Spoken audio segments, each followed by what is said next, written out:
قوم لوط جنہوں نے ایسی برائی کو ایجاد کیا جو ان سے پہلے دنیا میں کسی قوم نے نہ کیا تھا۔ ایسی بدکاری جس کی مثال تاریخ میں کہیں نہیں ملتی۔ اس قوم نے ایسا کیا کام کیا تھا اور ان کا کیا انجام ہوا؟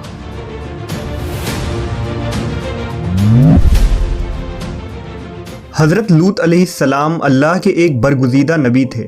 آپ کے والد کا نام ہاران تھا جو تاریخ کے بیٹے تھے۔ آپ کی پیدائش عراق کے قدیم شہر اور میں ہوئی تھی۔ اس شہر میں ابراہیم علیہ السلام کا مسکن تھا۔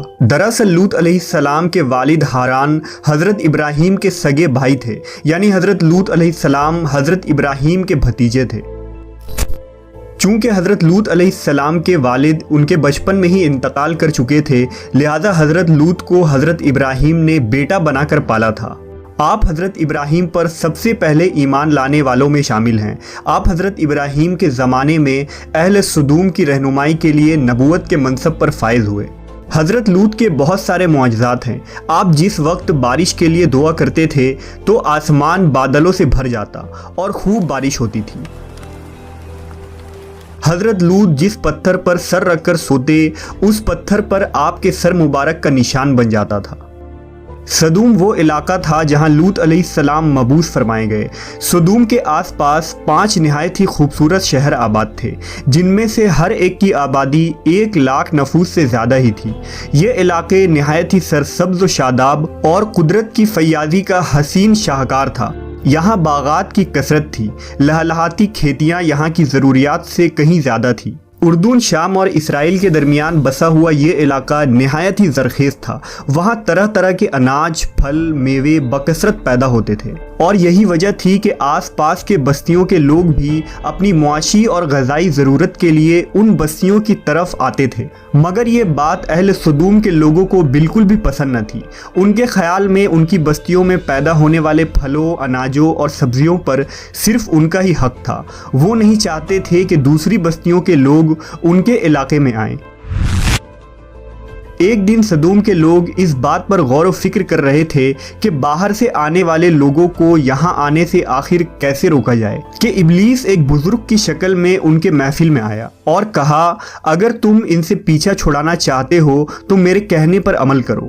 اس اجنبی بزرگ کی بات لوگوں نے بہت توجہ سے سنی۔ ابلیس نے کہا، میں کل بتاؤں گا۔ دوسرے دن ابلیس ایک خوبصورت جوان لڑکے کی بھیس میں آیا اور انہیں اپنی عورتوں کے بجائے مردوں کے ساتھ فعل بد کرنا سکھایا۔ ابلیس نے کہا کہ اگر تم ان بستیوں کے لوگوں سے نجات چاہتے ہو جو تمہاری بستی میں آ جاتے ہیں تو ایسا کرو کہ جب بھی کوئی شخص تمہارے علاقے میں آئے تو تم لوگ زبردستی اس کے ساتھ اپنی خواہش پوری کرو۔ اس طرح یہ لوگ اس بستی میں آنا چھوڑ دیں گے۔ اپنی نفسانی خواہشات کے لیے مردوں سے بدفعلی اس قوم کا دستور بن گیا تھا۔ یہاں بے حیائی عام ہو گئی تھی۔ حکمراں، سردار، رؤسا، ہر طبقے میں گھر گھر یہ عمل پھیل گئی تھی۔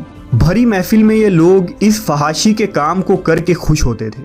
کوئی بھی محفل اس کام کے بغیر ادھوری سمجھی جاتی تھی۔ خاص کر مسافروں میں سے کوئی خوبصورت لڑکا ہوتا تو یہ لوگ اسے اپنا شکار بنا لیتے۔ تلمود میں لکھا ہے کہ اہل سدوم اپنی روزمرہ کی زندگی میں سخت ظالم، دھوکے باز اور بد معاملہ تھے۔ کوئی مسافر ان کے علاقے سے بخیریت نہ گزر سکتا تھا۔ کوئی غریب ان کی بستیوں سے روٹی کا ایک ٹکڑا نہ پا سکتا تھا۔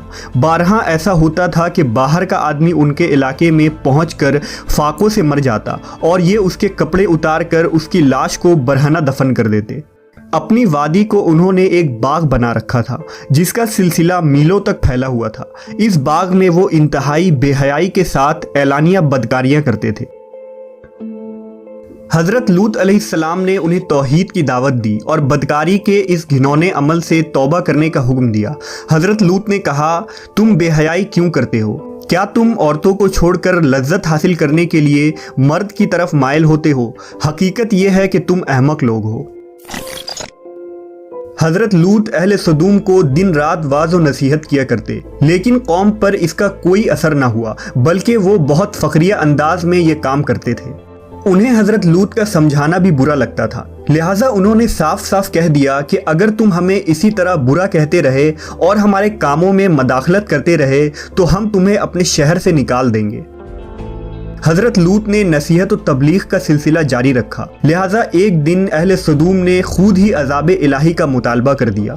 اللہ تعالیٰ نے اب تک ان کے اس بدترین فحاشی اور بدکاری کے باوجود ڈھیل دے رکھی تھی، لیکن جب انہوں نے حضرت لوط سے ایک دن کہا کہ اگر تم سچے ہو تو ہم پر عذاب لے آؤ، لہٰذا ان پر عذاب الہی کا فیصلہ ہو گیا۔ اللہ نے اپنے خاص فرشتوں کو دنیا کی طرف روانہ کر دیا۔ یہ فرشتے دراصل حضرت جبرائیل، میکائیل اور اسرافیل علیہ السلام تھے۔ پھر یہ فرشتے حضرت لوط علیہ السلام کے گھر تشریف لے آئے۔ حضرت لوط نے جب ان خوبصورت نوعمر لڑکوں کو دیکھا تو سخت گھبراہٹ اور پریشانی میں مبتلا ہو گئے۔ انہیں یہ خطرہ محسوس ہوا کہ اگر ان کے قوم کے لوگوں نے انہیں دیکھ لیا تو نہ جانے وہ ان کے ساتھ کیا سلوک کریں گے۔ حضرت لوط کی بیوی کا نام وائلہ تھا، اس نے آپ پر ایمان نہ لایا تھا اور وہ دراصل منافقہ تھی، وہ کافروں کے ساتھ تھی، لہٰذا اس نے جا کر اہل سدوم کو یہ خبر دے دی کہ لوط کے گھر نوجوان لڑکے مہمان ٹھہرے ہوئے ہیں۔ یہ سن کر بستی والے دوڑتے ہوئے حضرت لوط کے گھر پہنچے۔ حضرت لوط نے کہا، اے قوم، یہ جو میری قوم کی لڑکیاں ہیں یہ تمہارے لیے جائز اور پاک ہیں، اللہ سے ڈرو اور مجھے میرے مہمانوں کے سامنے رسوا نہ کرو۔ کیا تم میں سے کوئی بھی شائستہ آدمی نہیں؟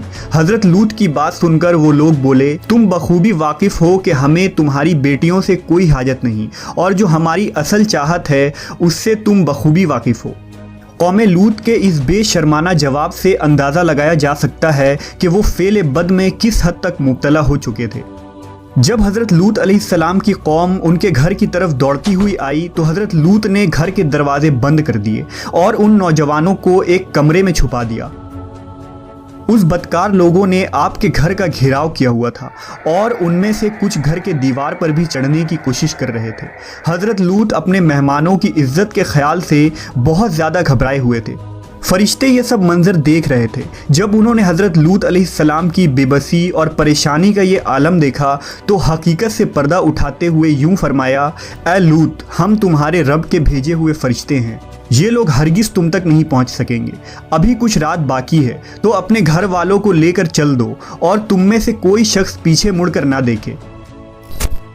اہل سدوم حضرت لوط کے گھر کا دروازہ توڑنے پر بضد تھے، لہٰذا حضرت جبرائیل علیہ السلام نے گھر سے باہر نکل کر اپنے پر کا ایک کونا انہیں مارا، جس سے ان سب کی آنکھوں کے ڈھیلے باہر نکل آئے اور بصارت زائل ہو گئی۔ یہ خاص عذاب ان لوگوں کو پہنچا جو حضرت لوط کے پاس بد نیتی سے آئے تھے۔ حضرت لوط علیہ السلام حقیقت حال جان کر مطمئن ہو گئے اور اپنے گھر والوں کے ساتھ رات ہی کو نکل کھڑے ہوئے۔